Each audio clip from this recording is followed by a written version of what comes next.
बात सोयाबीन की कर लेते हैं और जिस तरीके की रिपोर्ट आई है यूएसडीए की वो काफ़ी इंटरेस्टिंग है, जहां पर ओवरऑल उत्पादन बढ़ाने की बात कही गई है और जो ग्लोबल जो उत्पादन है वो 8 लाख टन बढ़ाया है, यानी 422.5 मिलियन टन टोटल उत्पादन रहने की बातचीत की है। इंपॉर्टेंट ये है कि रशिया और इंडिया इन दोनों देशों में उत्पादन बढ़ने की उम्मीद जताई है, वहीं यूक्रेन और कनाडा में जो उत्पादन है वो घट सकता है।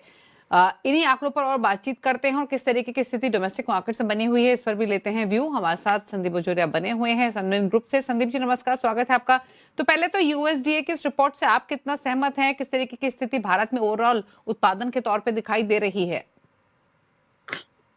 यूएसडी की रिपोर्ट जो ग्लोबल रिपोर्ट आई है वो हमने सबने देखी है। भारत का उत्पादन के बारे में हमें थोड़ा शक है कि इतना उत्पादन भारत में बढ़ नहीं रहा है, बिकॉज जो एंड में बारिशें आई है उससे थोड़ा क्रॉप को नुकसान हुआ है। और हमारे अनुमान के हिसाब से भारत में सोयाबीन का अनुमान उत्पादन 100 लाख टन 105 लाख टन के ऊपर होना डिफिकल्ट लग रहा है। लेकिन ठीक है, ये तो एस्टिमेट्स है। यूएसडी अपना एस्टिमेट बनाती है, यहाँ की इंडस्ट्री अपना बनाती है, तो वो बात है। बट ग्लोबली यस, ग्लोबली बहुत बड़ा उत्पादन है सोयाबीन का। अभी वर्ल्ड में नंबर 1 हो गया ब्राजील। ब्राजील सब में ज्यादा वर्ल्ड का प्रोड्यूसर हो गया सोयाबीन का। ब्राजील का उत्पादन आप देख रहे हैं करीबन 1800 लाख टन का करीबन होगा। फिर बाद में अमेरिका का नंबर आता है, उसके बाद में अर्जेंटीना का नंबर आता है। अर्जेंटीना का उत्पादन समझ लीजिए 520 लाख टन होता है। तो वर्ल्ड के ब्राजील नंबर 1 है, यूएस नंबर 2 है, और उसके बाद में अर्जेंटीना नंबर 3 है, और फिर बाद में चाइना, इंडिया, इस तरह का उत्पादन में सोयाबीन का नंबर लगता है। तो सोयाबीन एक बहुत बड़ी क्रॉप है और इसकी प्रोडक्टिविटी अमेरिका में और साउथ अमेरिका में बहुत ज्यादा है। वहाँ के किसान जो है पर हेक्टर में करीबन 3000 किलो का उत्पादन ले लेते हैं, जो हमारे इंडिया में 1000-1200 के ऊपर हमको मिलता नहीं है। तो इसके बहुत सारे कारण हैं कि मैकेनाइज फार्मिंग है, बड़े लैंड्स हैं, और 5000 से 50,000 2 लाख हेक्टेयर तक के वहाँ के फार्म्स हैं। हमारे यहाँ छोटे छोटे फार्म है, उतना मैकेनाइजेशन नहीं है। ऊपर से सीड क्वालिटी, फर्टिलाइजर्स और साइंटिफिक बैकअप रिसर्च, उसमें बहुत बड़ा फर्क हो रहा है। तो भारत में तो गवर्नमेंट को यही जरूरी है कि हमारा पर एकड़ पर हेक्टेयर उत्पादन बढ़ाने की जरूरत है, प्रोडक्टिविटी बढ़ाने की जरूरत है। 1000-1200 से हमें कम से कम 1800 को ले जाना पड़ेगा, क्योंकि ये बड़े अमेरिका और साउथ अमेरिका के देश तो 3000-3500 पे पहुंच गए। तो ये बहुत जरूरी अहम बात हमारे लिए हो गई है। तो हमारे लिए आपको बताऊं दीपिका जी, हमारे इंडिया में 1995-98 में भी 100 लाख टन का सोयाबीन का उत्पादन पहुंचा था, और आज 2025 में भी हम 100-105 भी घूम रहे हैं। तो हम जहाँ थे वहीं खड़े हैं पिछले 28 सालों में। और इन 28 सालों में ब्राजील का उत्पादन जो है वो 400-450 लाख टन हुआ करता था, वो 1800 लाख टन पहुंच गया है। 4 गुना आप समझिए ब्राजील का उत्पादन बढ़ गया है। तो यह हमारा, हम कृषि प्रधान देश अपने आप को बोलते हैं, लेकिन हम कृषि सेवक देश है।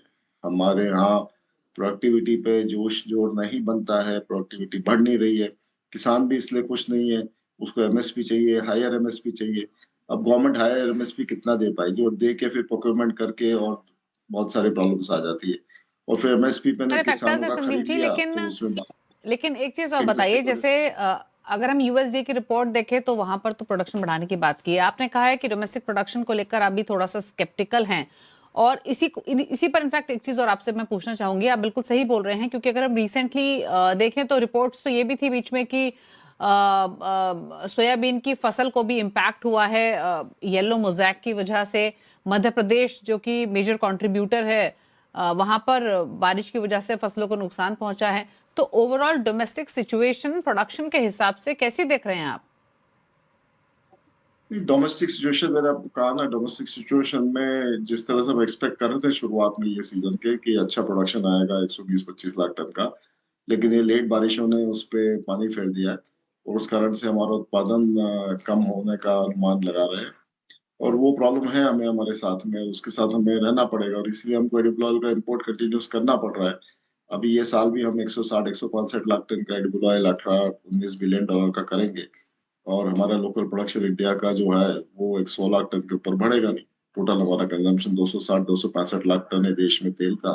144 करोड़ की पॉपुलेशन है, 18 किलो पर पर्सन पर ईयर हमें वेजिटेबल ऑयल कंजम्पशन होता है। तो ये इस तरीके से हम इसमें उलझे हुए हैं, आप समझ के चलिए कि हम ऑयल सीड सेक्टर में उत्पादन और प्रोडक्टिविटी बढ़ाने का हमारे पास जुगाड़ अभी तक बैठा नहीं है देश में। और हमें इम्पोर्ट अच्छा। डिपेंडेंट कंटिन्यूस रहना पड़ रहा है और 60% हमारी नीड का हमें इम्पोर्ट करना पड़ रहा है। ये बात है। तो हमको यूएसडी की रिपोर्ट से यही सीखना चाहिए कि किस तरीके से वर्ल्ड में दूसरे कंट्रीज उत्पादन बढ़ा रही है और कितना उन्होंने बढ़ाया है, और उसके लिए हमें इंडिया में क्या करना चाहिए, ये हमें सीरियस मंथन करने की जरूरत है। तो ये यूएसडी का, लेकिन वर्ल्ड में सोयाबीन एक बहुत बड़ी फसल है, और जहां तक नंबर्स के आंकड़ों के हिसाब से soybean is the largest seed production in the world. हाँ, ऑयल के पॉइंट ऑफ व्यू से सोयाबीन में सिर्फ 18% तेल होता है, और ऑयल के पॉइंट ऑफ व्यू से ऑयल पाम सब में बड़ी फसल है। मतलब, और जो वर्ल्ड में हाईएस्ट प्रोड्यूसिंग ऑयल जो बनता है वो पाम ऑयल बनता है, उसके बाद में सोयाबीन ऑयल का नंबर आता है।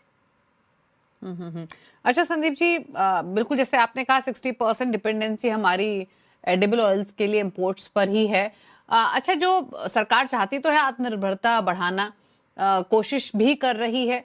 अच्छा, एक चीज और बताएं, जो अभी एक स्कीम सरकार ने शुरू की थी, जिसमें जो डिफरेंस रहेगा एमएसपी और एक्चुअल प्राइस में उसको पे करने के पीछे, यानी वो जो मिनिमम सपोर्ट प्राइस से रिलेटेड, वो कितनी कारगर है एक्चुअल में?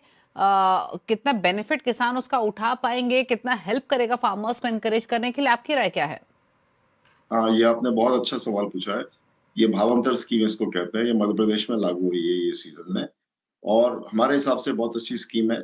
इसमें ट्रेड और इंडस्ट्री का सप्लाई चेन इफेक्ट नहीं होता है।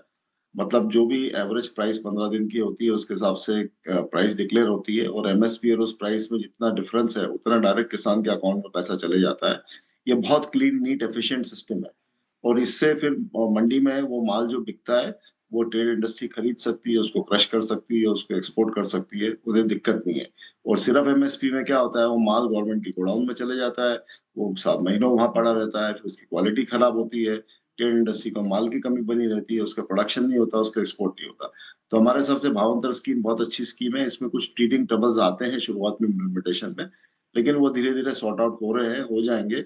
मेरे ख्याल से इंडिया में सब स्टेट्स में ये स्कीम लागू होनी चाहिए। महाराष्ट्र में नहीं है ये स्कीम अभी, अगले सीजन में महाराष्ट्र में भी लागू होने की बात हो रही है।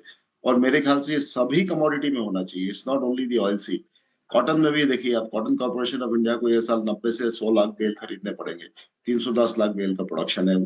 तो 30% या 33% of the crop cotton corporation of India procure करेगा एमएसपी के अंडर में। इससे ट्रेड इंडस्ट्री तो माल की वंचित हो जाती है, ट्रेड इंडस्ट्री को इम्पोर्ट करना पड़ रहा है। तो ये सब तरीके नहीं सही है। आज के दिन से जब फार्मर्स के सबके बैंक अकाउंट खुल गए हैं, सबका इलेक्ट्रॉनिक रिकॉर्ड बन गया है, डायरेक्ट बेनिफिट ट्रांसफर करोड़ों रुपए का उनके अकाउंट में हो रहा है, तो क्यों नहीं हम भावांतर स्कीम इंट्रोड्यूस करके जो मार्केट प्राइस और सपोर्ट प्राइस का डिफरेंस सीधा किसान के अकाउंट में क्रिएट करें, और ट्रेड इंडस्ट्री को अपने तरीके से, नॉर्मल तरीके से माल खरीद के उसको आगे बढ़ाए, अपनी सप्लाई चेन को और प्रोडक्शन को और एक्सपोर्ट को। तो मैं तो पर्सनली भावांतर स्कीम के फुल सपोर्ट में हूँ, और सभी कमोडिटी में इंडिया में जहां एमएसपी है वहां भावांतर इंट्रोड्यूस होना चाहिए। तभी जाके इंडिया का किसान आगे बढ़ेगा, और ट्रेड इंडस्ट्री भी आगे बढ़ेगी, और इंपोर्ट एक्सपोर्ट में भी हमारे दूसरे जो पार्टनर देश है उनके आगे हमारी रिलायबिलिटी बनी रहेगी। तो एक तो ये मार्केटिंग का सवाल है तो भावांतर, और एक प्रोडक्शन का सवाल है तो प्रोडक्टिविटी। ये दो, उत्पादकता, ये दो बढ़ना जरूरी है। जमीन तो नहीं आने नहीं वाली, लैंड नया मिलने नहीं वाला। आपको पर हेक्टर जितना आपके पास में, उससे आपको 1.5 या दुगना उत्पादन करना पड़ेगा, और तभी जाके किसान भी खुश होगा और सब पूरी चेन बराबर चलेगी। ओके, चलिए, शुक्रिया संदीप जी, आपने हर पर्सपेक्टिव से इनफैक्ट अपने व्यू शेयर किए, डिटेल में समझाया क्या स्थिति है, क्या एक्सपेक्ट करना चाहिए। थैंक यू सो मच आने के लिए शो में।